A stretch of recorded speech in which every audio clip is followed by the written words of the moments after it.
طيب problem number 2, he wants me to add 2 and 1 over 5 plus 1 and 2 over 5. We solved problem number 1 using the number line and checked وتأكدنا ان الانسر بتاعنا صح using the models. طيب تعالوا بقى نبدأ المرة دي with the models. This one I will start with the models. طيب دلوقتي أنا عندي here 5 models as you see, divided each one into 5 parts, 1, 2, 3, 4, and 5. We will use them to represent the mixed number. First we will color 2 and 1 over 5. مش 2 and 1 over 5 يعني I will color 2 holes, right? يبقى I will color the first hole and the second hole in red. طيب ايه كمان and 1 over 5 يبقى I will color one part only out of 5. طيب تعالوا نشوف بقى 1 and 2 over 5 I will color it with another color or with the blue color. Okay, يبقى أنا محتاجة color 1 whole and 2 over 5 يبقى هعمل كمان 2 parts here out of 5 in blue. Okay, now to calculate the outcome or the answer, we will count the whole models and find that how many whole models. أنا عندي 1, 2, 3 whole models يبقى عندي 3 whole. Okay, طب what about the fractions؟ عندي how many fractions؟ عندي 1, 2, 3 out of 5. يبقى the answer of this problem is 3 and 3 over 5. Now let's check the answer. تعالوا بقى نتأكد من الانسر بتاعنا using this time the number line. Okay? Have you noticed that there are 5 parts between every 2 whole numbers? حد لاحظ ان between every 2 whole numbers في ما بينهم 5 parts? This means that the whole number is divided into fifths. We will mark X on 2 and 1 over 5, right? طيب مش أنا عايزة أعمل 2 and 1 over 5 يبقى هروح عند 2 and 1 over 5 like this, 2 and 1 over 5 and make X, right? Okay, this is the mark that is just after 2. زي ما احنا شايفين this is 2 and 1 over 5. وبعدين هعمل إيه؟ مطلوب مني إن أنا أعمل plus 1 and 2 over 5. طيب تعالوا نشوف هنعملها إزاي. Let's see how we are going to count. أول حاجة هعملها I will add 2 fifths يعني هعمل plus ل 2 over 5 يبقى I will move 2 steps here. Okay? طيب يبقى أنا عملت كده plus ل 2 over 5 لازم أعمل plus whole 1 again يبقى from here 2 and 2 over 5 I will move 1 whole, right? To reach what?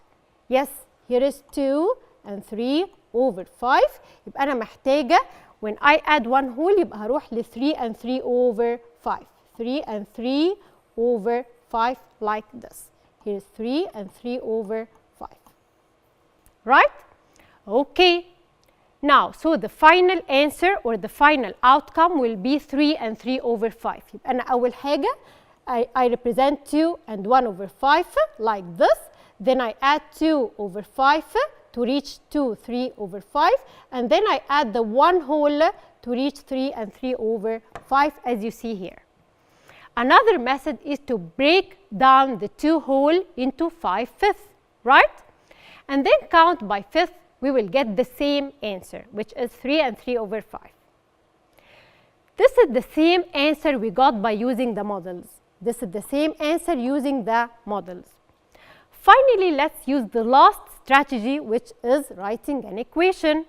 Okay, so I will write the first one, or the first mixed number, 2 and 1 over 5 plus 1 and 2 over 5 to make the equation. This time I will add the 2 whole numbers first and then I will add the fractions. طب تعالوا نعمل كده whole numbers. هي 2 plus 1 equals what? 2 plus 1 equals 3. And now let's add the fractions. 1 over 5 plus 2 over 5. I will keep the denominator as it is and then add the numerator. 1 plus 2 equals 3. So the answer is also 3 and 3 over 5. And this answer, we got the same answer we got before in the last 2 methods. Now I'll give you some time to solve problem number 3. You can check the solution when we are back all together.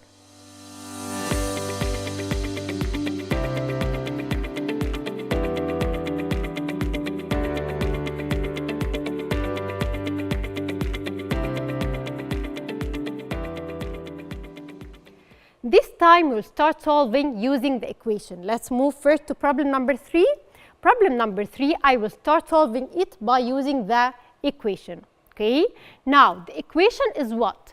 1 over 6 plus, 2 and 1 over 6 plus 1 and 5 over 6. I want to write it in the red, so I will write the equation here. 2, 1 over 6 plus 1, 5 over 6. طيب, first we will add the fractions. أول حاجة هعملها adding the fractions. 1 over 6 plus 5 over 6 equals what? Yes, equals 6 over 6. And then I will add the whole numbers. 2 plus 1 equals what? Equals 3, right?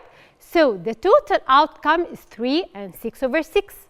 Okay, now as we know, we don't leave it as it is.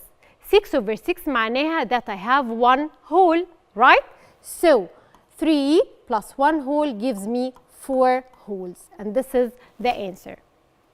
And now let's solve the same problem by using the models.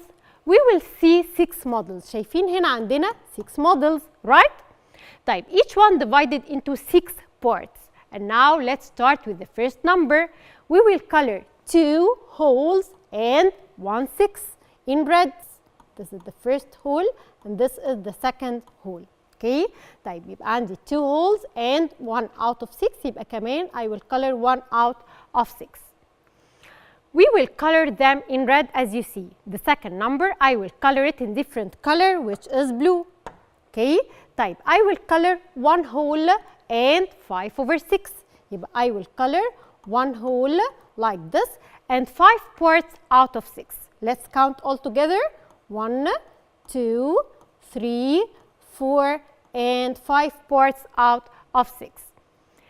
Now, after I colored 2 and 1 over 6 plus 1 and 5 over 6, the answer will be how many whole colored models. أنا عندي كده how many whole colored?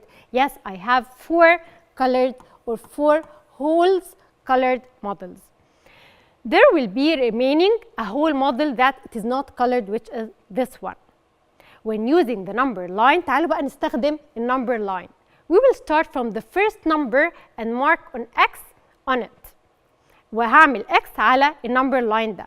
طيب, I will start at 2 and 1 over 6. مش أول fraction هنا عندي 2 and 1 over 6. This is the first mark after 2. يبقى هروح كده عند 2 and 1 over 6 وهعمل الفيرست مارك بتاعتي اللي هي X. This is because the spaces between the two whole numbers divided into 6 parts. لو لاحظنا إن هنلاقي إن between two whole numbers السبيسز دي عبارة عن 6 parts عشان الدينومينيتور بتاعي 6. Then we count after that 5, 6. مش أنا لازم أعمل add ل 1 plus and 5 over 6. يبقى هعمل addition ل 5 over 6. Okay, يبقى I will move 1, 2, 3, 4, 5 till I reach 3, right? Then after that I will add the whole 1. طب أنا كده واقفة عند 3 and I will add whole 1 to reach 4, right? And this is my answer. هنلاقي إن ده نفس الانسر that we have got by using the two previous. تقدر تتابع كل دروسك على تطبيق مدرستنا بلس. مدرستنا، المستقبل يبدأ الآن.